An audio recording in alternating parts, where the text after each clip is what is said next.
Evelyn, a 68-year-old widow, flies across the ocean to her son's wedding in London with a heart full of love and a precious family heirloom to give his bride Bianca. But her dream of a happy family reunion is shattered when Bianca greets her with a shocking act of aggression, revealing a cruel, controlling nature. Her own son, trapped and terrified, sides with his new wife, leaving Evelyn utterly alone. My dears, please, we will be very grateful if you like this story, write where you are watching it from and what time it is, and share this story. And we begin our story.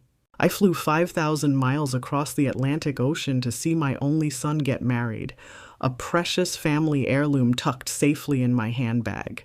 When I finally arrived and knocked on his front door, his beautiful, smiling fiancée greeted me not with a hug, but with a full cup of scalding hot tea thrown directly in my face. That was my official welcome to the family. But just a few hours before that moment of shocking, searing pain, I was 30,000 feet in the air, my heart full of nothing but pure, uncomplicated love and a hopeful prayer for my son's happy future. My name is Evelyn, and at 68 years old, my life had been whittled down to a few simple, precious things. I was a widow, a proud retiree from a long career as a librarian, and, most importantly, I was a mother. My son, Marcus, was the bright, shining center of my universe. He was a good boy, a smart and ambitious young man who had taken a job in London 5 years ago and had, to my unending pride, built a wonderful life for himself. And now, he had found the woman he wanted to spend that life with. The 10-hour flight from Atlanta to London was a journey fueled by joyful anticipation. I wasn't nervous about meeting my future daughter-in-law, Bianca. I was excited. Marcus had told me so much about her. She was brilliant, a successful art gallery curator, a woman of the world. Her pictures showed a stunningly beautiful woman with sharp and intelligent eyes and a confident smile. I was not a mother who feared losing her son. I was a mother who was overjoyed that he had found his perfect partner. In my handbag, wrapped carefully in a silk handkerchief, was my gift. It was a small antique locket of Victorian design, made of deep yellow gold with a tiny seed pearl at its center. It was not a flashy or expensive piece of jewelry. It was something more. It had been my mother's, and her mother's before her. It was a matriarch's blessing, a symbol of the strong, loving women in our family, passed down from one generation to the next. My own mother had placed it around my neck on my wedding day, and I had always known that I would one day do the same for my son's bride. Giving this locket to Bianca was my way of saying, "You are not just marrying my son. You are becoming my daughter. You are one of us now."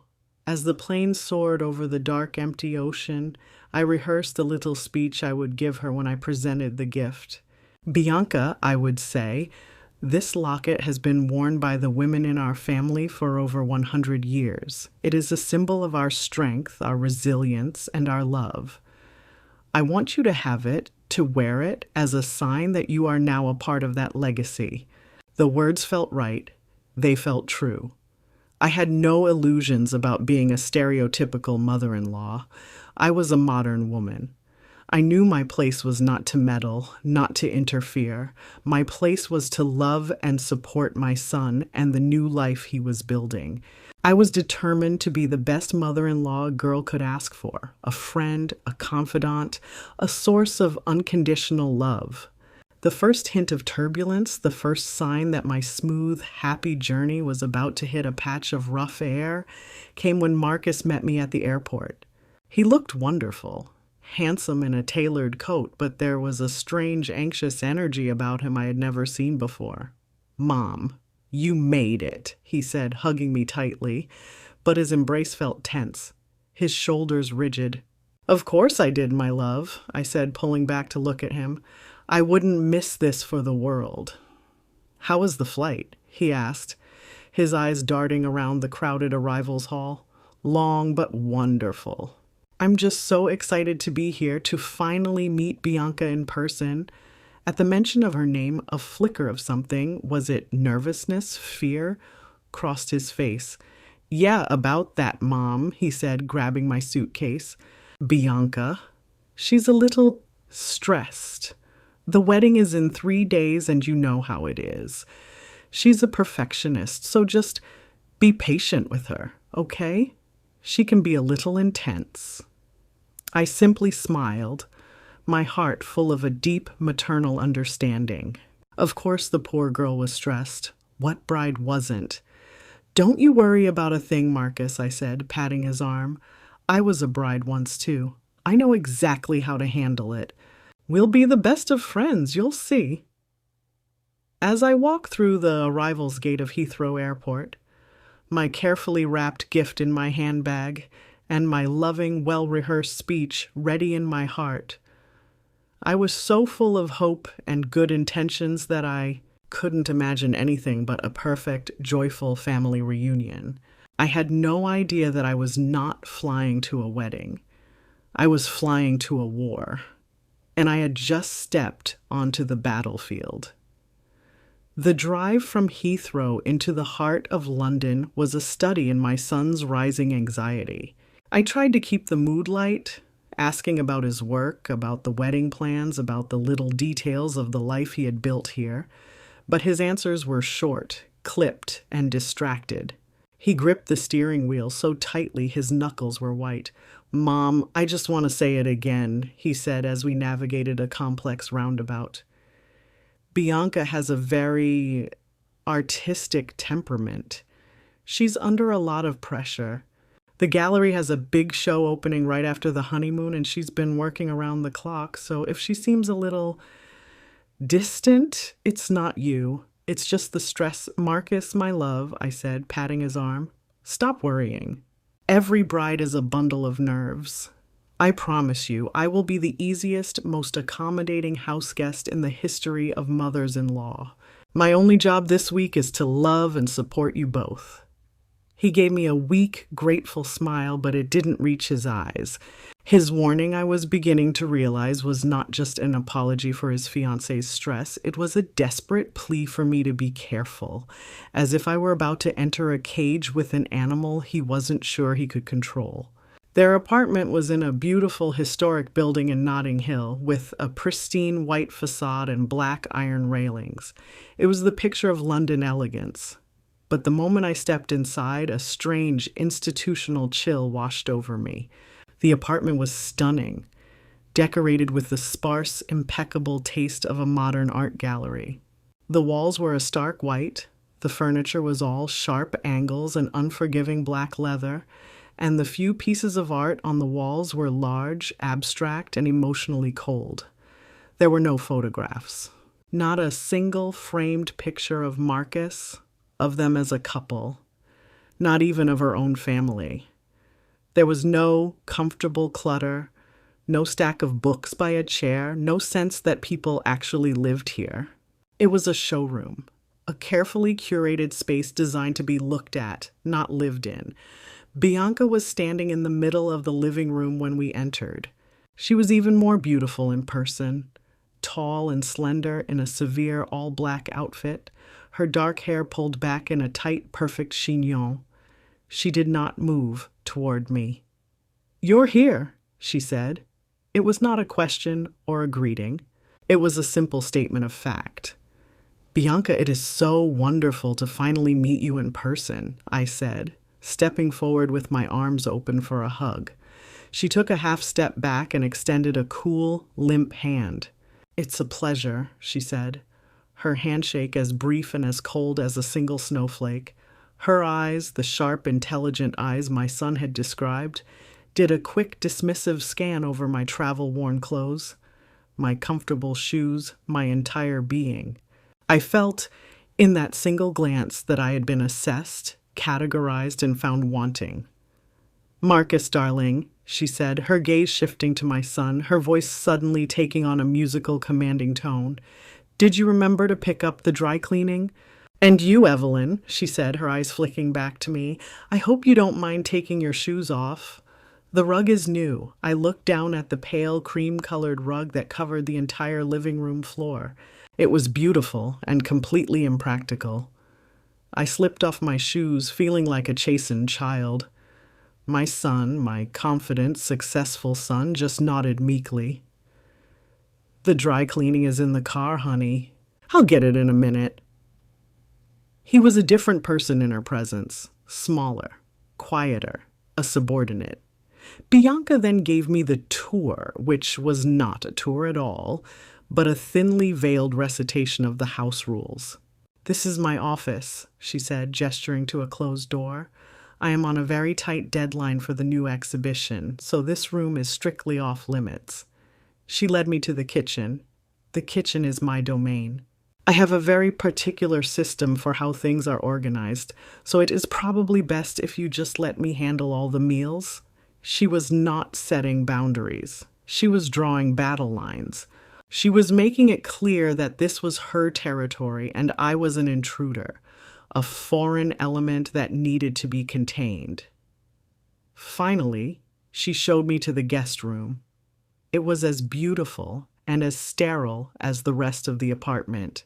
"I do hope you'll be comfortable," she said, her voice dripping with a sweetness that did not reach her cold, assessing eyes.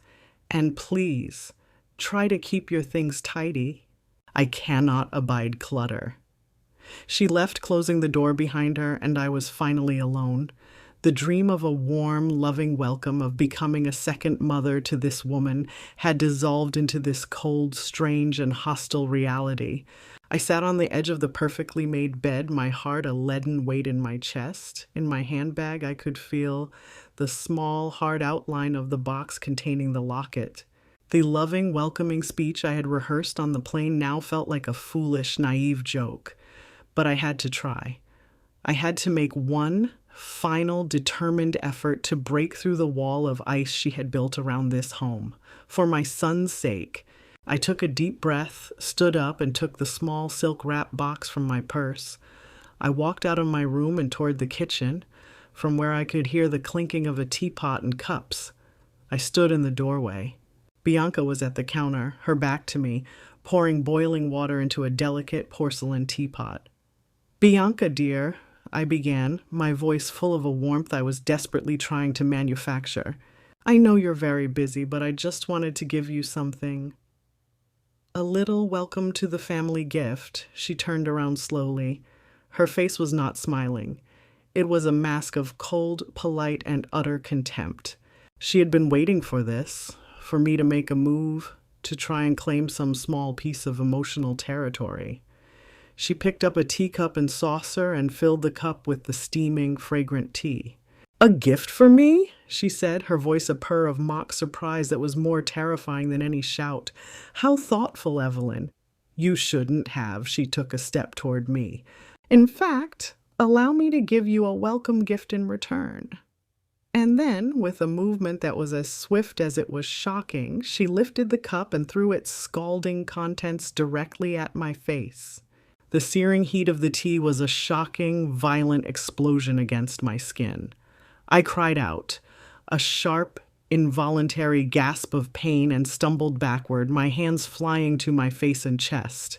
The hot, fragrant liquid soaked through my silk blouse, scalding the delicate skin of my collarbone.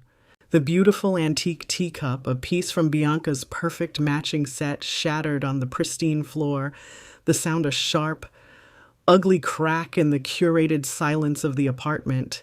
I stood there, trembling, the pain a secondary sensation to the profound, bone-deep shock. My mind simply could not process what had just happened. This was not a misunderstanding. This was not an accident. This was an attack, a deliberate, calculated act of violence. Bianca did not rush to help me. She did not gasp in horror. She simply stood there, her arms crossed, the now empty teapot still in her other hand, and she watched my pain with a look of cold, triumphant satisfaction.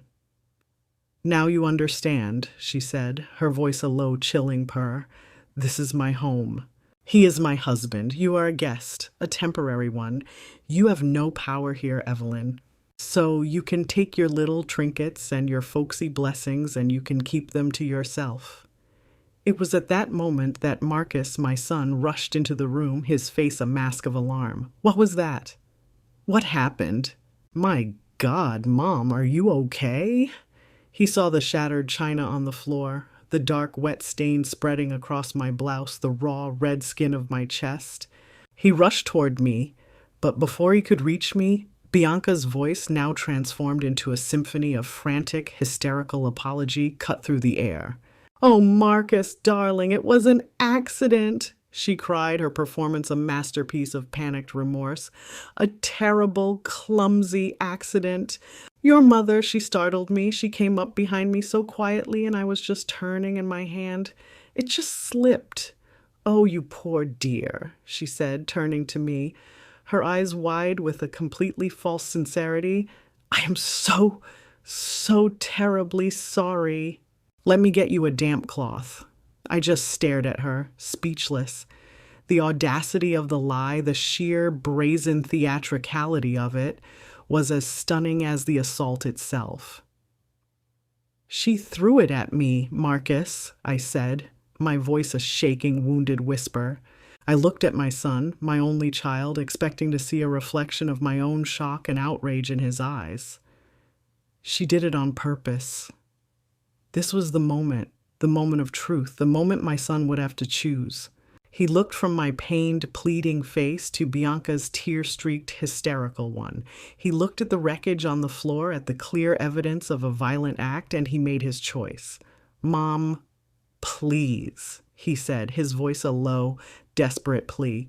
He rushed to my side, but not to comfort me, to placate me. "I'm sure it was an accident." Of course it was. Bianca is under so much stress, we're all on edge. Let's not make a bigger deal out of this than it is, please. For me, he was not looking at me as he said it. He was looking at Bianca. And in that instant, the searing pain of the hot tea was nothing compared to the cold, gut-wrenching pain of this second and far more profound betrayal. He was not my ally. He was not my protector. He was her accomplice. He was a man so terrified of his fiancée's temper, so desperate to keep the peace in his own new life, that he was willing to stand there and pretend that what had just happened had not happened at all. He was willing to sacrifice his own mother on the altar of his fiancée's fragile, tyrannical ego. I looked at my son, at the man he had become, and I saw a stranger. A weak, frightened stranger who was already a prisoner in his own home. Something inside me, the part that had been so full of hope and love just an hour ago, went cold and quiet. I gently pushed his fussing, useless hands away. My trembling stopped. A strange glacial calm settled over me. "You're right, Marcus," I said, my voice now devoid of all emotion. "We won't make a big deal of it." I turned, walked into the pristine, untouched guest room, and picked up the suitcase I had not even had the chance to unpack. I walked back out into the living room and headed for the front door. Marcus and Bianca just stared at me, their faces a mask of shared, confused relief, believing they had successfully managed the crisis. "Mom, what are you doing?" Marcus asked, as if he had no idea. I paused at the front door and turned to look at them one last time. I did not look at the woman who had assaulted me.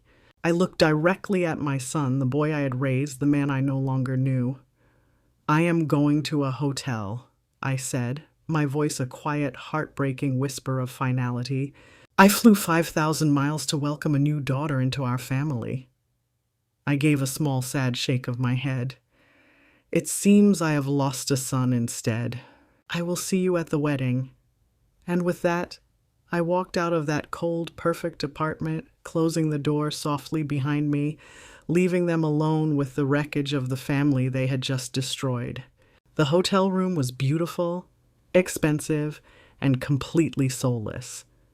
It was the kind of place designed for strangers, and I had never felt more like a stranger in my own life. I locked the door dropped my suitcase on the floor, and walked into the pristine marble bathroom. The first thing I did was look in the mirror. My face was flushed, my eyes wide with a shock so deep it hadn't yet registered as pain. A spray of angry red splotches was beginning to form on my neck and the delicate skin of my upper chest, where the scalding tea had soaked through my blouse. It was a physical mark, a brand, signifying the official start of the war I had never wanted to fight. I carefully peeled away the damp, ruined silk of my blouse and began to gently bathe the tender, stinging skin with a cool cloth. The physical pain was a distant, secondary ache. The real wound, the one that had seared me to the soul, was the look on my son's face as he had chosen his fiancée's lie over his own mother's truth. That was the betrayal that truly mattered. Bianca's assault was the act of a hostile stranger, a declaration of territorial aggression. But Marcus's weakness, his desperate, placating rush to pretend it was all an accident, that was the act of a traitor. He had not just failed to protect me, he had actively participated in my humiliation. He was a willing hostage, sacrificing his own mother to keep the peace with his beautiful, terrifying captor. I sat on the edge of the large, empty bed, and the loneliness was a crushing weight. I was 68 years old in a foreign city with a burn on my chest and a hole in my heart where my son used to be. My first instinct was to call the airline, to book the next flight back to Atlanta, to run away from this whole ugly, heartbreaking mess, to go home. But where was home now? I needed to hear a friendly voice. I needed an anchor in the swirling chaos of my own mind. I picked up the hotel phone and called my sister Martha back in the States. The 3-hour time difference meant it was the middle of the afternoon for her. When I told her what had happened, her reaction was a satisfying explosion of pure, undiluted rage. "She did what?" Martha shrieked, her voice a clarion call of sisterly fury. "That little witch threw tea on you?" "Oh, hell no. You get on the next plane, Evelyn. You hear me. Get on the next plane and come home. To hell with the wedding. To hell with Marcus and his monster-in-law. You owe them nothing. You get yourself out of there right now." Her righteous anger was a comforting balm. She was right. It was the logical thing to do, the self-protective thing, to leave, to refuse to participate in their charade. I thanked her. I told her I loved her, and I hung up the phone. I even looked up the airline's website on my tablet. I could be on a flight home by morning. I could be back in my own bed, in my own quiet, peaceful life, and leave them to the dysfunctional, toxic future they were so clearly building for themselves. But I couldn't do it. If I left, I would be handing Bianca her first and greatest victory. I would be confirming her narrative, that I was the difficult, oversensitive mother-in-law who had caused a scene and then flounced off in a huff. My absence at the wedding would become the central drama, a scandal that would hurt my son, and I would be cast as the villain. I would be allowing her to chase me from the field of battle. I would be abandoning my son, leaving him completely and utterly alone with her. And as weak and as disappointing as he had been, he was still my son. I stood up and walked over to my handbag, which I had dropped by the door. I reached inside and took out the small silk-wrapped box. I unwrapped it and looked at the antique gold locket, the tiny seed pearl gleaming in the soft light of the hotel room. It was a symbol of strength, of a legacy of proud, resilient women. My mother would not have run. My grandmother would not have been chased away. And in that moment, my decision was made. I would not run. I would not hide. I would go to this wedding. I would hold my head high, and I would perform the role of the mother of the groom with a grace and a dignity that would be its own form of defiance. I would not do it for Richard. I would not do it for Bianca. I would do it for my son, and I would do it for myself. I would not be erased. The rehearsal dinner was that evening. I looked at my ruined, tea-stained blouse, and a cold, hard resolve settled over me. I opened my suitcase and chose my armor. A simple, elegant dress of deep emerald green, a color of resilience and life. I did my hair and my makeup with a meticulous, unhurried precision. Then I took the locket. It was no longer a gift for a new daughter. It was my own inheritance, my own blessing. I clasped the delicate gold chain around my own neck. The cool, familiar metal felt like a shield over my heart, a tangible connection to the strong women who had come before me. I looked at my reflection in the mirror. I did not see a victim. I did not see a heartbroken, lonely old woman. I saw a matriarch, a woman who had been wounded but who would not be broken. I was the queen mother of a nation of one, and I was about to walk into the court of my enemies. And they would all have to look at me. The rehearsal dinner was held in a private, oak-paneled room in an expensive Mayfair restaurant. The air was thick with the scent of roasted lamb and the sound of forced, polite laughter. I arrived alone, my step steady, my head held high. As I walked into the room, a hush fell over the small gathering. Every eye turned to me. I was the unexpected guest, the problem that was supposed to have been solved to have disappeared. My son Marcus saw me first, and his face went pale with a mixture of terror and a pathetic, pleading relief. He rushed to my side. "Mom, you came," he whispered, his hand hovering near my arm, afraid to touch me. "Of course I came, Marcus," I said, my voice calm and even, loud enough for those nearby to hear. "I wouldn't miss this for the world." "I am the mother of the groom." Then I saw Bianca. She was standing across the room, a vision in a blood-red dress that stood out like a warning flag. She saw me, and her eyes immediately dropped to the antique gold locket resting on my chest.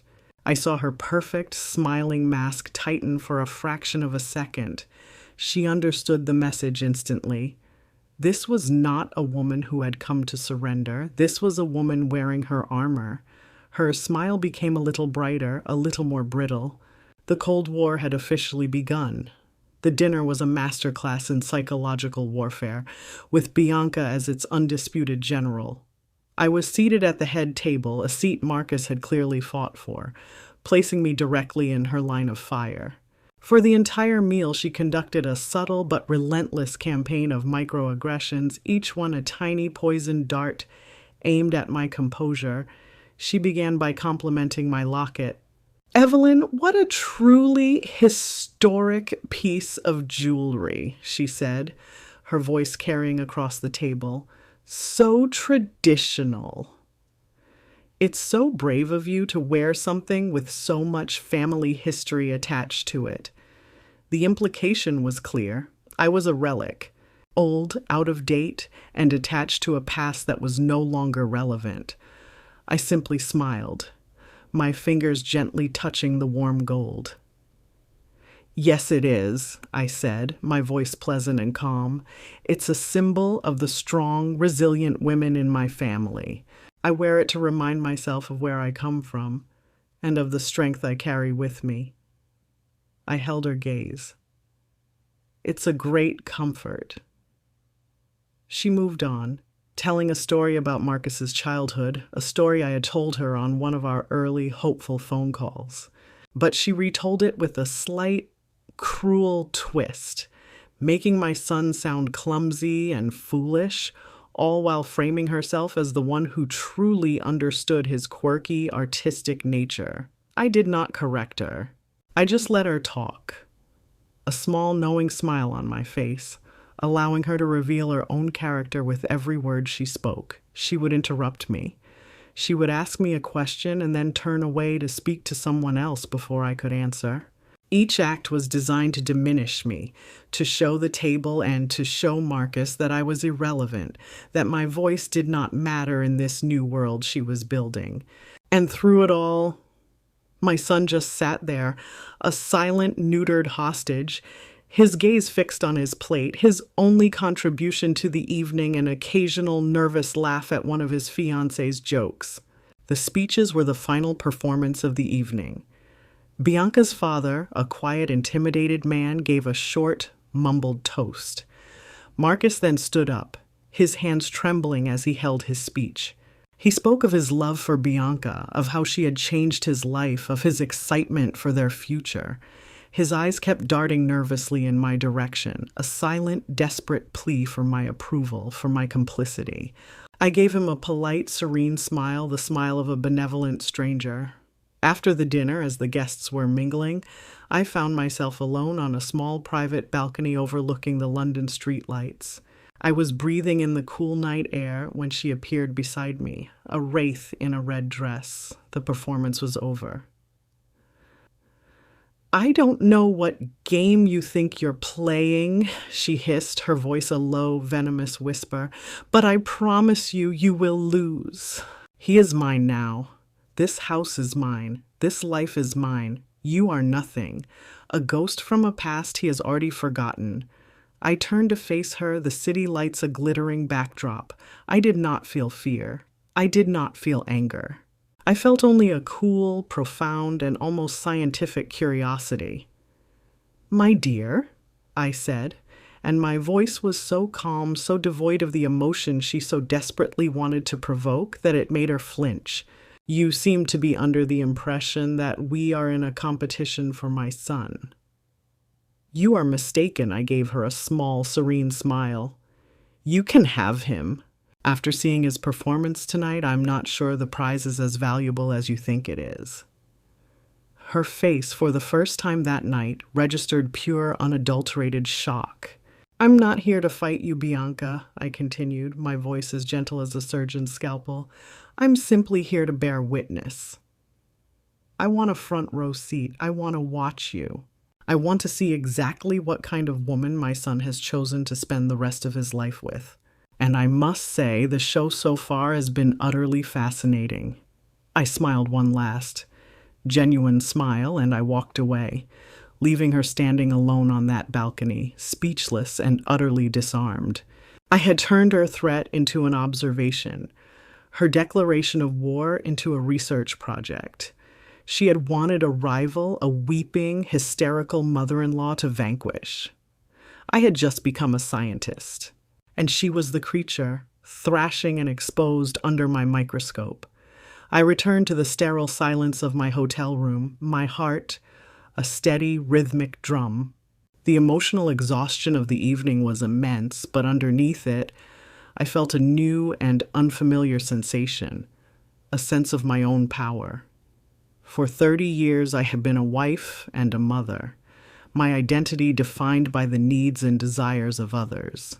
Tonight, in that cold London air, I had been simply Evelyn, a woman who had been threatened and had refused with every fiber of her being to be intimidated. My phone rang, a shrill, angry sound in the quiet room. It was Marcus. I knew, even before I answered, that Bianca had gone running straight to him, her own version of our encounter ready to be deployed. "Mom, what did you say to her?" he demanded, his voice a frantic, panicked whisper. There was no greeting, no concern for my own well-being, only a desperate, terrified need to manage his fiancée. "She's in our room, crying. She says you threatened her, that you told her you were going to ruin the wedding. How could you do that? I asked you, I begged you to just be patient." I listened to his panicked, secondhand accusations, and I felt a profound and heartbreaking pity for him. He was a fish on a hook, thrashing and struggling, not realizing the line was being held by the very woman he was trying to protect. "I did not threaten her, Marcus," I said, my voice calm and clear, a stark contrast to his frantic whispers. "I simply told her that I would not be bullied. I told her that I was here to watch, and that is what I intend to do. The state of Bianca's emotions is her own responsibility. It is not mine. But you have to fix it, Mom," he insisted. "Go to her. Apologize. Just smooth it over. For me." "Please no," I said, the single word a clean, sharp, and final cut. "I will not be apologizing for telling the truth. You are a grown man, Marcus. Your fiancée is a grown woman. This is your life. It is up to you and to her to manage it. I am going to bed. I will see you at the church tomorrow. I hung up the phone before he could reply, severing the connection. I had just set my first and most important boundary with my own son. I had refused to be the emotional janitor for their toxic, manipulative relationship. The act was both terrifying and profoundly liberating. I woke up the next morning, the morning of my son's wedding, feeling a somber, steely resolve. I did not feel joy. I did not feel excitement. I felt like a soldier on the morning of a great and terrible battle. I ordered a simple breakfast from room service and I got ready alone, a slow, deliberate ritual of preparation. There was no joyful chaos, no bridesmaids, no shared laughter. There was only the quiet, focused solitude of a woman preparing to walk into a fire. An hour before I was scheduled to leave for the church, a crisp white envelope was slipped under my door. It was from the hotel concierge, but I knew who it was from. Inside, on Bianca's thick, cream-colored personal stationery, was a handwritten note. Evelyn, it read, her script a perfect, sharp, and aggressive slant. There had been a slight change of plans for the photographs. The schedule is simply too tight to accommodate everything. We will be doing the family portraits with just myself, Marcus, and my parents before the ceremony. We will try our best to get a few candid shots with you at the reception later, if time permits. So sorry for any inconvenience. Warmly, Bianca. I read the note, a perfect little missile of passive aggression, and I almost laughed. It was such a petty, childish, and ultimately pathetic attempt to wound me, to erase me from the official narrative of the day, to deny me the simple, traditional dignity of a photograph with my own son on his wedding day. The old Evelyn would have been devastated, would have seen this as a final, cruel humiliation. But the new Evelyn simply saw it for what it was. The desperate act of a weak and frightened woman who was terrified of the quiet, calm power I now possessed. I did not call Marcus. I did not rage. I did not cry. I picked up my hotel phone and called the front desk. "Could you please send a note to the bridal suite for Bianca?" I asked the polite concierge. Just a simple message. Please tell her, thank you for the update. It is no inconvenience at all. It will give me more time to get ready. I look forward to seeing you at the church. And please sign it, Evelyn. My refusal to be wounded was my greatest weapon. I would not give her the satisfaction of my pain. I finished my makeup. A calm, serene mask. I put on my emerald green dress, my armor. I clasped the gold locket around my neck, my shield. As I was about to leave, my phone buzzed. It was a text from Marcus, a single desperate and pleading line. "Please, Mom, just for today, please be nice."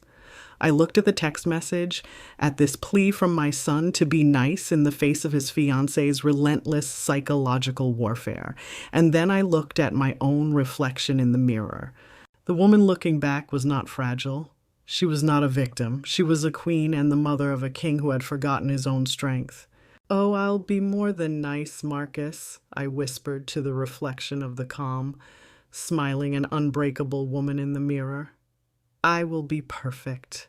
I will be the most gracious, supportive, and loving mother of the groom you have ever seen."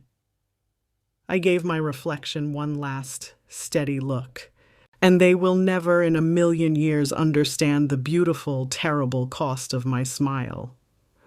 The church was a magnificent, ancient thing, a soaring cathedral of stone and stained glass in the heart of London. The air inside was cool and smelled of old incense, beeswax, and the thousands of prayers that had been whispered into its hallowed silence over the centuries. It was a place of profound and holy peace, a beautiful, sacred stage for the profane and ugly play that was about to unfold. I arrived alone, a solitary figure in emerald green. I walked up the stone steps, my back straight, my head held high, and I entered the church not as a mother, but as a dignitary from a foreign nation there to observe a strange and unsettling local custom. The usher, a young man with a nervous smile, recognized me and made to lead me to the front pew, the seat of honor reserved for the mother of the groom. As I walked down that long carpeted aisle, I could feel the eyes of the guests on me. I saw friends of my son, colleagues from his firm, people I had met on previous happier visits. Their faces were all smiles, their eyes full of a warm, genuine affection. They saw a woman they admired, the proud mother of a good man. They had no idea they were looking at a woman who was a stranger in her own life, a woman whose heart had been shattered just 2 days before. I smiled back at them, a serene, perfect, and utterly fraudulent smile. I took my seat in the front pew, the cool polished oak a solid presence beneath my hand. The organ began to play, a soft, hopeful melody that was a complete contradiction to the cold, hard knot of dread in my stomach. The ceremony began. I watched with a strange and dizzying sense of detachment as my son Marcus took his place at the altar. He looked impossibly handsome in his tailored tuxedo, but I could see the rigid, unnatural set of his shoulders. I could see the way his eyes darted nervously around the church, looking for me, looking for Bianca, a man caught between two warring queens. He was not a happy groom. He was a prisoner, about to be formally handed over from one warden to another. And then the music swelled and Bianca began her procession down the aisle. She was a breathtaking bride. Her dress was a masterpiece of modern minimalist design, a severe, elegant column of white silk that perfectly showcased her statuesque beauty. Her face, under a delicate veil, was a mask of serene, angelic joy. But as she drew level with my pew, her eyes for a single calculated second met mine, and in that one fleeting glance I saw no joy. I saw only a look of cold, triumphant, and utterly merciless victory. She had won. She had gotten what she wanted. I simply met her gaze, my own expression one of polite, maternal warmth, and I gave her a small, almost imperceptible nod. The message was clear. The stage is yours. Perform. The minister began to speak, his voice a gentle, resonant balm. He spoke of love, of partnership, of the sacred covenant of marriage. He spoke of honesty, of trust, of the importance of family. Every word was a lie, a beautiful, hollow, and exquisitely painful lie. I did not listen to the words. I listened to the silence between them, the vast empty space where the truth should have been. My mind drifted. I thought of my own wedding, 35 years ago, to a good, kind, and honorable man. I thought of the simple, heartfelt vows we had made, vows we had kept until the day he died. I thought of the legacy of love and respect we had built, the legacy I had tried to pass on to my son. And I felt a wave of sorrow so profound it was a physical ache, a grief not for my dead husband, but for my living son, who was, at this very moment, pledging his life to a woman who understood nothing of loyalty, of honor, of love. I forced my attention back to the altar in time for the vows. Bianca's voice was clear and confident, her promises of love and honor ringing through the silent church with a perfect theatrical sincerity. Then it was Marcus's turn. His voice when he began to speak was thick with an emotion I could not quite read. Was it love? Or was it the terrified, desperate plea of a man sealing his own fate? He stumbled over a word, his voice cracking slightly, and his eyes, for a brief, unguarded moment, found mine again. In that one heartbreaking glance, I saw it all. The regret, the fear, the silent, desperate apology of a son who knew he was making the biggest mistake of his life. You may now kiss the bride." The kiss was chaste. The applause was thunderous. The organs swelled with a triumphant, soaring melody. It was official. My son was married. The deed was done. As they made their way back down the aisle, a perfect, smiling couple, a wave of something new washed over me. The grief and the anger were still there, but they were joined by a cold, clear resolve. I had survived. I had endured. I had played my part. Now, the rest of the day, the rest of my life would be on my terms. A woman I vaguely recognized, an old friend of the family, leaned over from the pew behind me and touched my arm. "Oh, Evelyn," she whispered, her eyes shining with tears, "you must be the proudest mother in the world today." I turned to her and gave her another of my perfect, serene smiles. I nodded, accepting her kind and tragically misguided words. Proud wasn't the right word. Not even close. Resigned was closer. Resolved was better. I had just watched my only child, the center of my universe, pledge his life and his loyalty to a beautiful, smiling viper. This wedding wasn't an ending. It was just the beginning of a whole new kind of poison. And I, his mother, would be the only one with the antidote. The wedding reception was held in a magnificent ballroom at the hotel, a breathtaking space with crystal chandeliers and a ceiling painted to look like a summer sky. It was a scene of opulent, picture-perfect celebration. I moved through it like a ghost, a serene, smiling specter in an emerald green gown, my heart, a cold, still stone in my chest. I accepted congratulations. I praised the flower arrangements. I made polite, meaningless conversation. And all the while, I was watching. I watched my son, Marcus, as he moved through the room, his beautiful, venomous bride on his arm. He was a masterful actor, playing the part of the happy, devoted groom. But I could see the tension in his smile, the desperate, hunted look in his eyes every time he thought no one was watching. He was a man performing the happiest day of his life, and he looked utterly and completely miserable. The main event of the Cold War came during the toasts. After the best man had given his speech, Bianca, my new daughter-in-law, took the microphone. She was a vision, a radiant bride, and she spoke with a practiced, confident charm. She thanked her parents. She gushed about her new, wonderful husband, and then she turned her attention to me.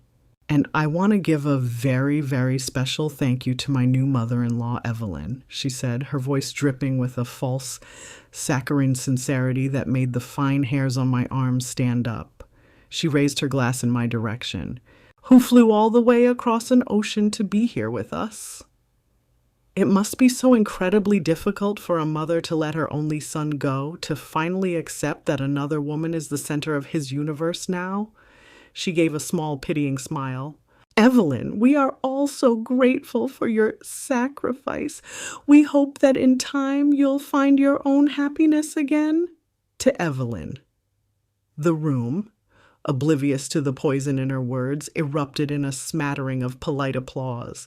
It was a brilliant, vicious, and perfectly executed public humiliation. She had painted me as a sad, clinging, and pathetic old woman.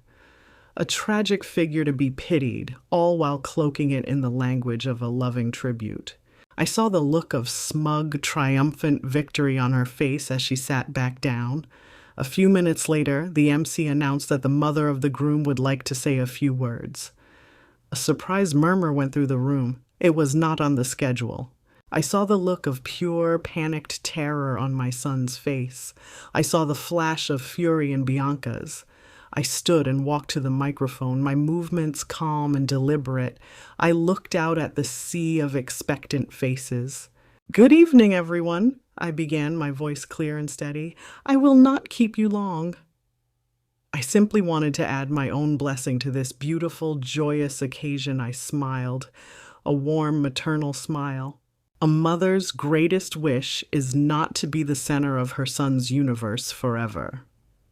Her greatest wish is to raise a man who is strong enough, wise enough, and good enough to choose a partner who will build a new and wonderful universe with him. A universe that is founded on the principles of kindness, of mutual respect, and of a deep and unconditional honesty. I paused, letting the words hang in the air, and I looked directly at Bianca. Her face was a frozen plastic mask. "So, Bianca," I continued, my voice full of a serene and profound grace, "I do not see you as the woman who has taken my son from me. I see you as the woman he has chosen to be his partner in building that new universe. And so, I do not offer you my sacrifice. I offer you my welcome. I welcome you to our family, with all the profound responsibilities and high expectations that sacred title entails." I raised my glass. "May you both build a life that is worthy of the beautiful love you share." To Marcus and Bianca. The room erupted in a genuine, heartfelt applause, moved by what they believed was a beautiful, loving speech. But I was not speaking to them. I was speaking to her. And she had heard every single unspoken word. The gauntlet had been thrown down. I had just publicly and with unassailable grace placed the entire burden of being a good, respectful, and honest wife squarely on her shoulders. Her victory was no longer so absolute. Later, the band began to play for the traditional dances. It was time for the mother-son dance. Marcus approached me, his face a mask of shame and a deep churning conflict. He took my hand, and it was cold and clammy in my own. He led me to the dance floor, and as he took me in his arms, he could not meet my eyes. We swayed to the music in a tense, heartbreaking silence. "Your speech," he finally mumbled, his voice a hoarse whisper. "It was beautiful, Mom." "I meant every word, Marcus," I said quietly, looking over his shoulder at his new wife, who was watching us with the cold, silent focus of a hawk. He pulled me a little closer, his next words a desperate, almost inaudible confession. She's not always easy, Mom," he whispered. "I know that." It was the first crack in his perfect, unified front, the first tiny admission that he knew the truth of the woman he had just married. I looked at my son, at the man I loved more than life itself, and I saw him not as a traitor, but as a prisoner. A man who was just beginning to realize the true nature of the life sentence he had just so joyfully and publicly chosen for himself. The antidote I carried, the truth of his wife's character, was not for her. It was for him. And I knew, with a mother's grim and absolute certainty, that one day, perhaps years from now, he was going to need it to save his life. The mother-son dance ended, and I stepped away from my son, giving his hand one last gentle squeeze. I did not return to the head table. My duties, the public performance of my role as the happy mother of the groom, were largely over. I had endured the ceremony, smiled through the toasts, and danced with my son. My work was done. It was time for my exit. I began to make my rounds, a slow, deliberate, and final tour of the life my son had chosen. I approached Bianca's parents, who were holding court near the wedding cake. They were flushed with champagne and success, their daughter having successfully landed a handsome, successful, and clearly malleable husband. "Evelyn," her father said a little too loudly, "a wonderful speech." "Truly, thank you," I said, my smile polite and serene. "It was a beautiful ceremony. You have a very determined daughter. I wish them all the happiness in the world." The word determined hung in the air, a small polished stone of a word that I knew they were not equipped to understand the true weight of. I moved on, speaking to old friends, to my own relatives who had flown in. To each of them, I was the picture of grace and maternal pride. With each smile, with each polite and meaningless conversation, I could feel Bianca's eyes on me from across the room. I was denying her the one thing she wanted most: a scene. My quiet, unshakable dignity was a more powerful weapon than any angry outburst could ever be. It was a language of strength she did not speak and therefore did not know how to fight. Finally, as I made my way toward the coat check to retrieve my wrap, she intercepted me. She moved with the silent, predatory grace of a shark, cornering me in a quiet alcove near the ballroom doors. The mask of the happy bride was gone, her face a tight, furious mask of pure hatred. "You think you're so clever, don't you?" she hissed, her voice a low, venomous whisper that was a shocking contrast to her beautiful, angelic appearance. "With your sad, brave face and your sanctimonious little speeches, you didn't win anything here tonight. Look around you. This is my life now. He is my husband. You are leaving." Alone, I looked at this beautiful, angry, and deeply insecure young woman, and the last of my own anger finally and completely dissolved. All that was left was a profound and sorrowful pity. "My dear," I said, my voice so quiet and so calm that it seemed to enrage her further, "you are still under the impression that this is a competition, that I am trying to win my son back from you." I gave a small, sad shake of my head. "I'm not. The woman who would have fought that battle, the one who would have been jealous and clinging, she doesn't exist anymore. You threw tea on her 2 days ago and she vanished." I took a step closer, my gaze unwavering. "I told you the truth. I am just a witness now. And I must say, it has been an educational evening. You have surrounded my son with beauty and wealth, but you have isolated him from his own history, his own strength. You demand his loyalty, but you do not offer him your respect. It's a fascinating strategy. We'll all have to see how it works out for you in the long run."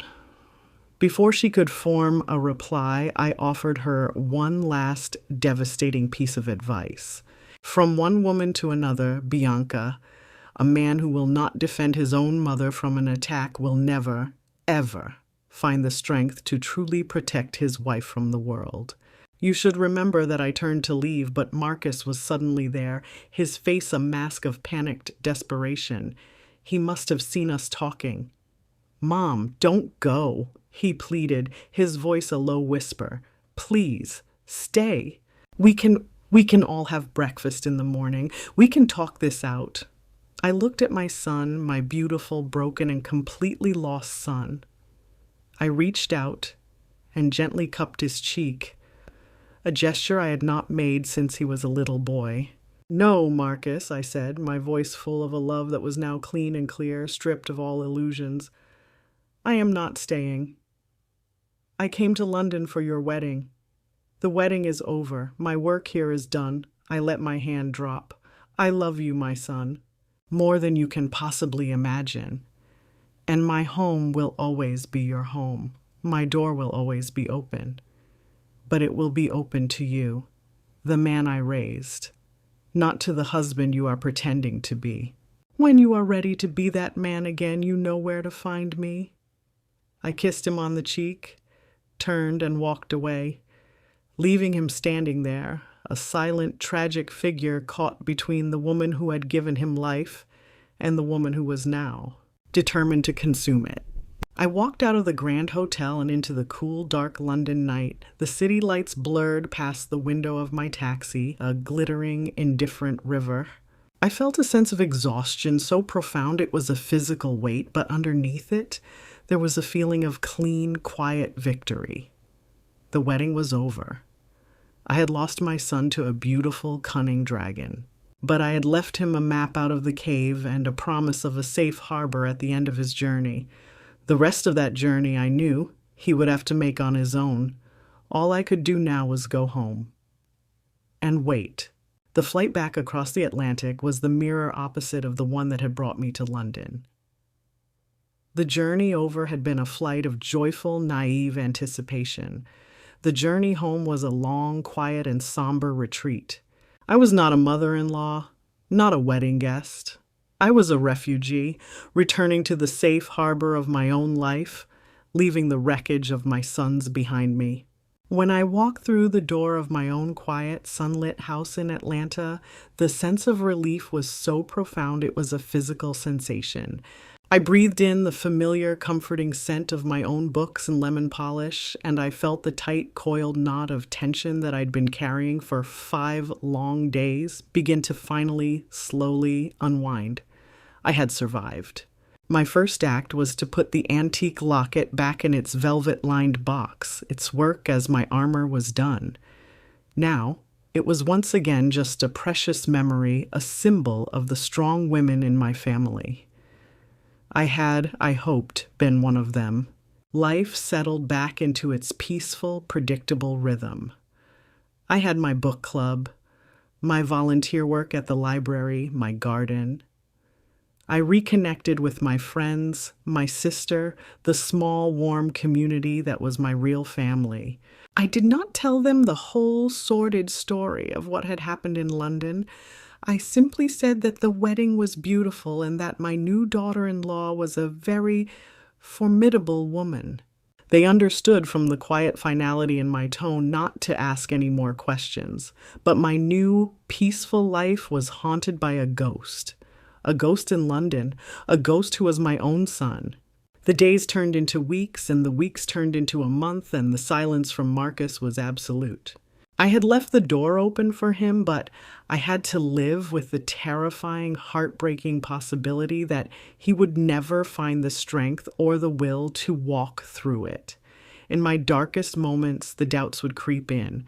Had I been too harsh? Had my quiet, dignified war been a mistake?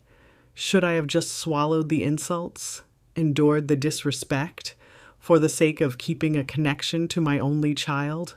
The mother in me, the part of my heart that would always belong to him, ached with a profound and constant worry. My only window into his new world was the cold, curated, and public lens of social media. Bianca, as a gallery curator, maintained a very active and very public profile.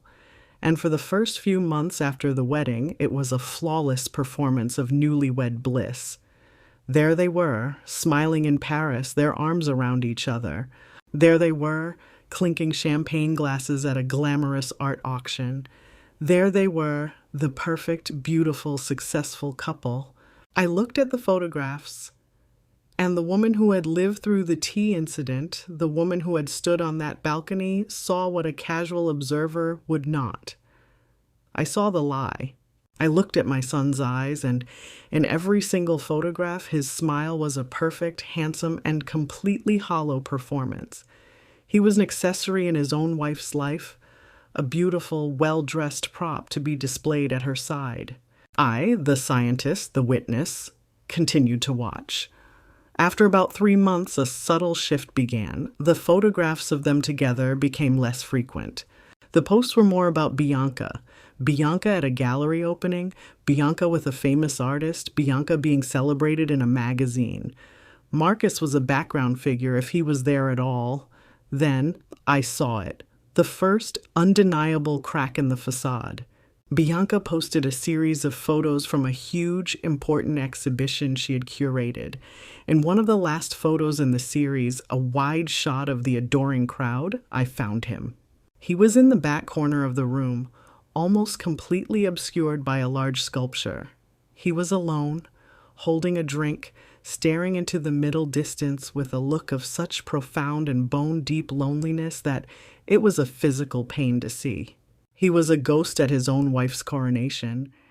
She was the sun, and he was a forgotten planet, drifting in a cold, distant orbit. The phone call that confirmed my observations came 6 months after the wedding. It was from a distant cousin of mine, a sweet woman who was a relentless family gossip. She was calling to talk about her own grandchildren, but eventually the conversation turned to my son. "Oh, and I spoke to your Marcus last week," she said, her voice full of a cheerful ignorance. "He called to wish me a happy birthday." Such a thoughtful boy. My heart gave a hopeful lurch. "He sounds a little tired, though," my cousin continued, completely unaware of the bombshell she was about to drop. Said the life in London is very demanding and he's been working so hard. He asked all about you, Evelyn. Asked if you were doing okay, if you were happy. And then he said the funniest thing. He said, "You know what I miss most about home? I miss my mom's Sunday pot roast." I thanked my cousin for the call, my mind reeling, my heart pounding a slow, steady, and hopeful beat. He was thinking of me. He was asking about me. He was trapped in a world of fine dining and gallery openings, a world of beautiful, cold surfaces, and he was homesick. Not for a place, but for a feeling, for a memory, for a mother's love. It was the first sign, the first tiny crack in the wall of his perfect, curated, and miserable life. He was a prisoner, pacing the beautiful, empty rooms of his cage, and he was finally, after 6 long months of silence, beginning to remember the way home. The knowledge that my son missed me, that he was thinking of home, was a small, warm coal that I carefully tended in the quiet hearth of my heart. It was not yet a fire, but it was enough to keep the cold of the long, silent months at bay. I knew with a mother's instinct that I could not be the one to make the next move. The bridge between our two worlds had been burned, and he was the only one who could begin the long, difficult work of rebuilding it. So I waited. I lived my life. I tended my garden. I worked on my art, and I prayed. 2 months later, an email appeared in my inbox. The subject line was a single, hesitant word, "Mom." My hands trembled as I opened it. It was from Marcus. The email was short, awkward, and so full of unspoken things that I could feel the weight of them through the screen. "Hi, Mom," it read. "I know it's been a while. I was just thinking about that old vacation spot Dad used to take us to in the summers, the one with the little cabin by the river. I can't for the life of me remember the name of that town. Do you? Hope you're doing well. Love, Marcus." It was not an apology. It was not a confession. It was a simple, desperate, and beautiful reach for a shared memory, a time before the lies and the betrayals, a time when we were a family. It was a test, a quiet question. Is there still a we left to talk about? I wrote back immediately, my heart overflowing. I was careful. I did not mention Bianca. I did not mention the wedding. I simply answered his question. "My dearest Marcus," I wrote. Of course I remember. It was called Cedar Creek. Your father loved that place. I remember the summer you caught your first fish there. You were so proud you talked about it for a week straight. Thank you for reminding me of that happy memory. I am doing very well, and I hope you are too. All my love, Mom. And so our secret correspondence began. Once every few weeks, an email would arrive. We spoke of safe, simple things. Old memories, books I was reading, projects he was working on. It was a slow, delicate process of rebuilding trust, of relearning the language of each other. Through the careful, edited lines of his emails, I could read the subtext of his unhappiness. He would mention that Bianca was very busy with the gallery, that they had to attend another endless corporate dinner. He was a man living a life that did not fit him, a life of beautiful, empty surfaces. The inevitable crisis came just after the new year. I received an email from him that was different from the others. It was frantic, panicked, and sent in the middle of the night. "Mom, we had a terrible fight. She went through my laptop. She found our emails. He wrote that Bianca had exploded in a fit of jealous, possessive rage. She had accused him of betraying her, of conspiring against her with me. She had screamed that I was a manipulative, evil woman who was trying to poison her marriage. She said I had to make a choice," he wrote, the words a digital cry of pain. "She said I had to cut off all contact with you, forever, or she would leave me. She said this is her family now, and there is no room for you in it." I sat there in the pre-dawn darkness of my quiet Atlanta home, my heart breaking for my son, a man trapped in a cage so expertly constructed he didn't even realize the bars were made of his own fear. I wrote back to him, my words chosen with a surgeon's care. Marcus, my love, I wrote, I will always be your mother, and my love for you is unconditional and unending. No one can ever take that away. But you are a man now, and you must choose the life you want to live. I will respect whatever choice you make, but know this. A love that is built on ultimatums and demands is not love.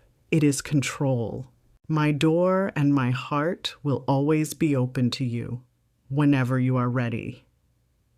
I sent the email and I waited, my stomach in knots. Had I pushed him too far? Had I just forced him to make a choice that would sever our connection for good? The reply came 2 days later. It was another late-night email, but this one was different. It was calm, resigned, and utterly, completely devastating. You're right, Mom. She gave me an ultimatum, and I made my choice. We are going to try to work it out. I can't lose her. I'm sorry. Please don't write to me again. It only makes things harder. The words were a final brutal blow. He had chosen her. He had chosen the cage. My long, quiet, and patient war, the war I had been fighting for him from a distance, was over, and I had lost. I turned off my computer, the glow of the screen a harsh, unforgiving light in my dark, silent house. And for the first time since that terrible night in London, I allowed myself to truly and completely weep. The weeks that followed my son's final devastating email were the quietest and most difficult of my life. The fragile, hopeful bridge we had been building between our two worlds had been burned to the ground, and this time it was my own son who had lit the match. I had to accept the terrible, heartbreaking truth. I had lost him. My life, which had been slowly filling with new colors, new purposes, faded back to a monochrome gray. I went through the motions. I volunteered at the library, my smiles to the patrons feeling like brittle plastic things. I met my sister for our weekly lunches, the conversations circling the giant black hole of my grief. I even went to my art class, but the canvases remained blank. My inspiration snuffed out. The greatest pain was the profound, suffocating loneliness. I had been a widow for years, but I had never been truly alone because I had always had my son. Now, for the first time, there is no one. I performed the painful final act of a mother in mourning for a living child. I went into his old room, the room I had kept as a shrine to his childhood, and I packed everything away. The old baseball trophies, the worn-out storybooks, the framed photo of his high school graduation. I sealed the boxes and carried them one by one to the attic. I was burying my son's memory because living with his ghost was a pain I could no longer endure. My sister Martha tried to break through my wall of grief. "How can you just accept this, Ellie?" she demanded, her voice full of a righteous, loving anger that I was too tired to feel for myself. "How can you let him choose that monster over his own mother?" I looked at her, and I spoke a truth that had taken me months of silent, agonizing reflection to understand. "He didn't choose her over me, Martha," I said, my voice a quiet, weary whisper. "He chose his fear over his own freedom. He's a prisoner, not a traitor. And there is nothing in this world I can do to help a man who will not unlock his own cage." And in that acceptance, as painful as it was, I began to find a strange, sad kind of peace. I could not save him. I had to let him go. I had to focus on saving myself. Slowly, tentatively, I began to live again. I went back to my garden. I forced myself to pick up a paintbrush. I started to rebuild my own life, a quiet, solitary life, a life without a son. Several more months passed. The silence from London was absolute. I had accepted my new reality. The book was closed. And then, late one rainy Tuesday night, my phone rang. The screen lit up with a number from the United Kingdom. My heart stopped. I stared at it, my hand trembling, terrified to answer, terrified not to. Finally, I pressed the screen. "Hello," I whispered. "Mom," a voice said. A frantic, terrified whisper that was almost unrecognizable. "Mom, it's me. Marcus. I need your help. Please, I don't know who else to call." I sank into a chair, my legs suddenly unable to hold me. "Marcus? What is it? What's wrong?" "We had a fight, Mom," he said, his voice a torrent of panicked, broken words. "A terrible one. I finally stood up to her. About you. About the way she talks to me, the way she controls everything. I told her I couldn't live like that anymore." He took a ragged, shuddering breath. "And she told me something, Mom. She didn't tell me as a blessing. She told me as a threat, as a weapon." He started to sob then, a raw, ragged sound of a man who had been completely and utterly broken. "What is it, baby?" I urged, my own voice shaking. "What did she tell you?" "She's pregnant, Mom," he whispered, and the words were the most terrible, heartbreaking sound I had ever heard. "She's having a baby." And she laughed when she told me. She said, "You think you can ever leave me now? You are trapped, Marcus. You will never, ever be free of me. You will do everything I say for the rest of your life, for the sake of your child."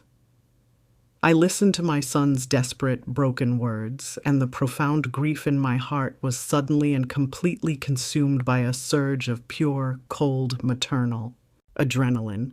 The long, quiet, and passive wait was over. The game had been changed. My son was not just asking for my help. He was not just asking for advice. He was a prisoner, locked in a cage who was finally, desperately, asking for a rescue. And a mother, I knew with every fiber of my being, would walk through fire and cross an ocean to save her child. The sound of my son's broken, terrified whisper on the other end of the phone was not a plea that invited deliberation. It was a battle cry. The moment I hung up, the grieving, patient, and quietly hopeful woman I had been for the past year vanished. And in her place stood a matriarch with a singular, unshakable purpose. I was going to get my son back. There was no hesitation. There was no agonized wrestling with what to do. The path forward was a straight, clear, and incandescent line of maternal fury. Within 10 minutes, I was on my laptop, the screen a bright beacon in my dark, quiet house. I booked the first available flight from Atlanta to London, an overnight journey that would have me on the ground by 9 o'clock the next morning. My next call was to my sister, Martha. I told her the situation in a few clipped sentences. There was no time for her shock or her anger. I needed her help. She was to be my general on the home front, my trusted second in command. My final call of the night was to a number I had been given months ago by a woman in my book club, a woman who had been through her own ugly international divorce. It was the number for a law firm in London, and a specific, formidable partner there named Eleanor Vance. I left a short, urgent message explaining who I was and that I was on my way. The 10-hour flight was a crucible of cold, hard, strategic thought. I did not sleep. I did not watch a movie. I stared out at the dark, empty expanse of the Atlantic Ocean, and I planned my war. I understood Bianca's psychology perfectly. Her power was derived from Marcus's isolation and his fear. She had successfully cut him off from his past, from his mother, and had convinced him that she was his entire world, a world he could not survive without. My mission was not just to extract my son physically, it was to break the psychological siege she had laid upon his soul. I was not going to London to have a screaming match in her perfectly decorated living room. I was not going to appeal to her better nature because I now knew for a fact that she didn't have one. I was going there to conduct a rescue operation with the quiet, devastating efficiency of a special forces team. I landed at Heathrow and, instead of going to a hotel, I took a taxi directly to the address of the law firm in Mayfair. Eleanor Vance, having received my message, had agreed to see me immediately. She was a tall, impeccably dressed woman in her 60s with sharp, intelligent eyes that missed nothing and a handshake as firm as her reputation. I told her the entire story, from the tea incident to the late-night phone call. She listened without interruption, her expression a mask of professional focus. When I was finished, she was silent for a moment. "What your son is describing," she said, her voice a calm, precise instrument, "is not just a marital dispute. In the eyes of UK law, what Bianca is doing, using a pregnancy as a tool for intimidation, isolating him from his family, creating a state of fear, is a textbook example of coercive control. It is a serious form of domestic abuse." The words hit me with the force of a physical blow. My son was not just unhappy. He was a victim of abuse. "Our strategy, then," she continued, her mind already several steps ahead, "cannot be to simply file for divorce. That would leave him trapped in that house with her, and she would use the child as a legal and emotional weapon for years. Our first step is to get your son out. We need to establish him as a man who has fled an abusive environment. We need to get him to a safe, separate location. And then, and only then, do we begin the legal battle from a position of strength. For the next 2 hours, we planned the extraction. We needed a secure, private apartment for him to go to. We needed a way to contact him that Bianca would not be able to monitor. His phone and his email, we had to assume, were compromised. He mentioned in his old emails that he sometimes takes his lunch in a small park near his office, a place called St. Dunstan in the East, I said, the memory a sudden, hopeful flash. He said it was the only quiet place in the city. Eleanor Vance nodded, a slow, grim smile on her face. "Perfect," she said. "Old-fashioned is sometimes the most secure."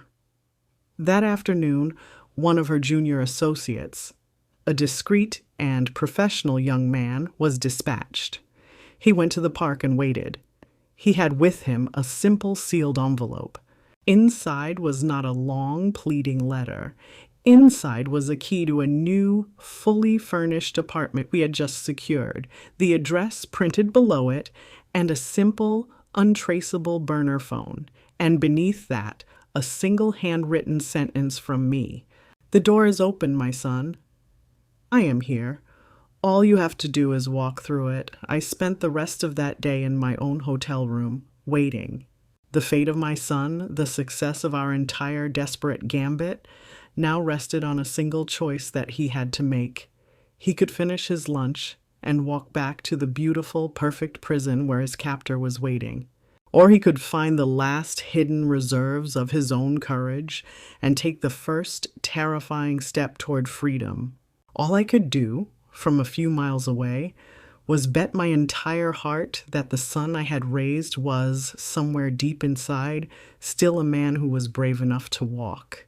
The hours that followed the dispatch of the secret message were the most agonizing of my life.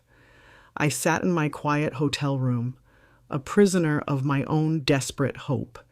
Every tick of the clock was a second closer to a future I couldn't predict. Had he received the note? Had he been seen? And if he had gotten it, would he have the courage to act? I paced the floor. I drank endless cups of tea I didn't taste, and I prayed. I prayed with the fierce, desperate intensity of a mother who had thrown her only son a single thin rope and could only hope he would be strong enough to grab it. The city of London, with its endless, indifferent hum, continued its business outside my window. For me, the world had shrunk to the 4 walls of that room and the silent, untraceable burner phone that my lawyer had given me, which sat on the table like a dormant black oracle. It was late in the afternoon when it finally rang, its strange, unfamiliar ringtone a jolt to my frayed nerves. I snatched it up, my hand trembling. "Hello?" I whispered. "Mom," a voice said, a breathless, shaky whisper on the other end of the line. "Mom, I'm here. I'm at the address. I did it." The relief was a physical force, so powerful it buckled my knees and I sank into the armchair. Tears of a joy so profound they felt like pain streaming down my face. He had done it. My son had found his courage. He had walked out of his cage. I took a taxi to the address the lawyer had provided, a discreet, modern service apartment building in a quiet neighborhood I had never been to before. I let myself in with the key Eleanor Vance had given me. The apartment was clean, anonymous, and safe. And there, standing in the middle of the living room, looking pale and terrified and more alive than I had seen him in years, was my son. We didn't speak at first. We just came together in a fierce, clinging hug. Two survivors who had finally found their way back to each other in the middle of a war. I could feel him trembling, the adrenaline of his escape still coursing through him. He told me the story then, the words tumbling out in a rush. He had gotten the note in the park. He had gone back to his office, his mind reeling, the key a heavy, secret weight in his pocket. He said that for an hour, he had been paralyzed by fear, the voice of Bianca in his head telling him he was weak, that he couldn't survive without her. But then, he said, he thought of the baby. He thought of a child growing up in that cold, loveless, and psychologically twisted home, and his fear for his child had finally become greater than his fear of his wife. He had gone back to the apartment that evening, his heart pounding. He had told Bianca he had to work late on a major project, and then, while she was on a long, self-important phone call in her office, he had packed a single small bag. His passport, his wallet, a few changes of clothes, and the one framed photograph of his father that he had always kept on his nightstand. He had walked out of that beautiful, perfect prison with nothing but the contents of that small bag and the terrifying, exhilarating knowledge that he was finally, truly on his own. An hour later, Eleanor Vance, my brilliant lawyer, arrived at the safe flat. She was all business. She sat with Marcus, her notebook open, and for the next 2 hours she took his statement. He told her everything about Bianca's rages, her constant belittling criticisms, her control of their finances, her isolation of him from his friends and family, and finally, her explicit threat to use their unborn child as a tool of permanent entrapment. When he was finished, Eleanor Vance looked at him, her expression one of grim professional validation. "Thank you, Marcus," she said. "What you've just described is a classic and severe case of coercive control. You are not a husband who has abandoned his pregnant wife. You are a victim of domestic abuse who has just escaped his abuser, and that is how we will proceed." The strategy was set. We would file for the divorce immediately, along with an emergency restraining order, positioning Marcus as the victim who had fled in fear for his own and his child's psychological safety. It was then that Eleanor Vance asked Marcus for his old phone. "She will have been trying to contact you," she said. "Her messages will be evidence." Marcus, who had turned his phone off the moment he'd left his old life, handed it over. The lawyer powered it on. The screen immediately lit up with a furious, relentless barrage of notifications, dozens of missed calls, and a stream of text messages that painted a terrifying portrait of a woman completely unraveling. The first few were pleading. "Marcus, where are you? I'm worried, sick. Please come home." Then they turned angry. "How could you do this to me after everything I've done for you, you ungrateful coward?" And finally, as the hours had passed with no reply, they had morphed into pure, venomous threats. The final message, sent just minutes before we turned on the phone, was a chilling, evil promise. "You think your weak, pathetic mother can save you? You think you can hide from me? There is nowhere on this earth you can go where I won't find you. You are mine. That baby is mine. This is not over. I am coming for you both. I looked at the screen at the raw, possessive, and utterly insane poison of her words. I had rescued my son from his cage, but now I knew the truth. The dragon was out, she was breathing fire, and she was coming for us both. Bianca's texted threats were not the act of a cunning strategist. They were the panicked, furious screams of a tyrant who had just lost control of her subject. And for my brilliant lawyer, Eleanor Vance, they were the perfect, ironclad proof she needed. The war, Bianca had promised, was not over, but the final battle would be fought on our terms, not hers. The legal proceedings that followed were swift and brutal. Armed with Bianca's own venomous, threatening text messages and Marcus's detailed, credible testimony of her coercive control, Eleanor Vance went on the offensive. A judge granted an emergency restraining order, legally barring Bianca from contacting either of us. A wall of paper that for the first time had the full weight of the law behind it. In the divorce proceedings, Bianca and her high-priced lawyers tried to paint a picture of Marcus as an unstable, cruel husband who had abandoned his pregnant, vulnerable wife. But their narrative crumbled under the weight of the evidence.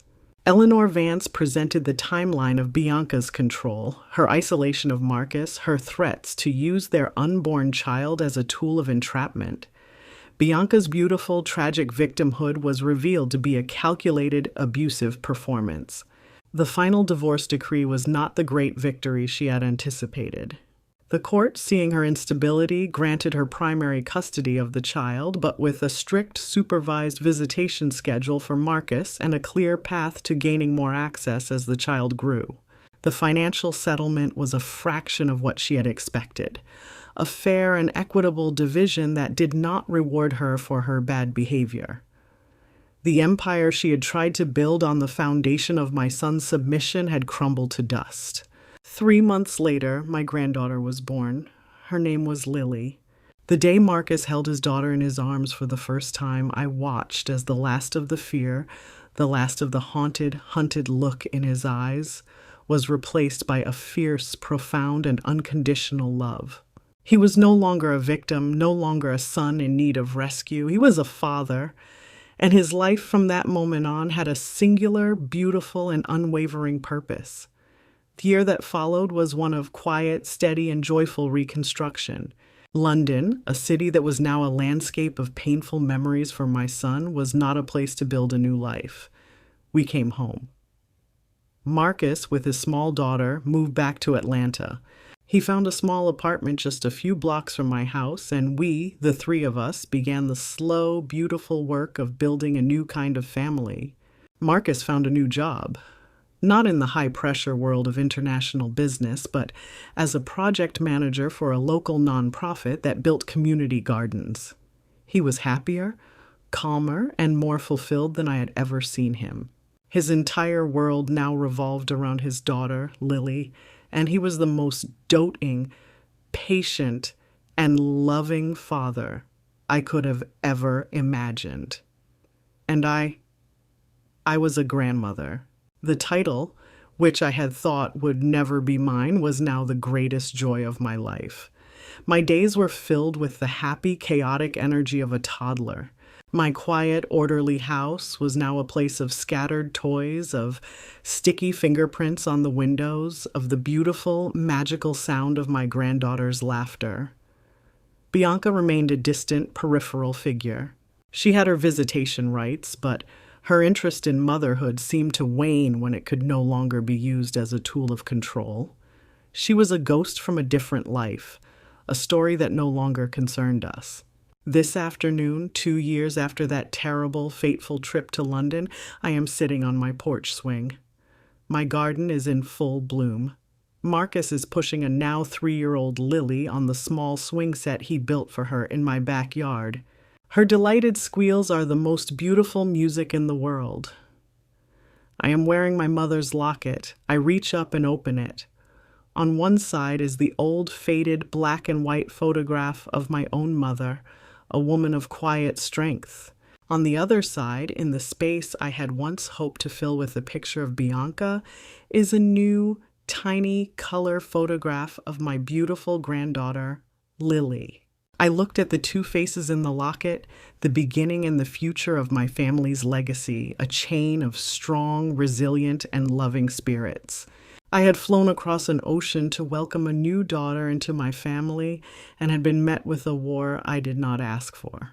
But in the end, after all the pain, after all the fear, I had come home with something far more precious than I could have ever imagined.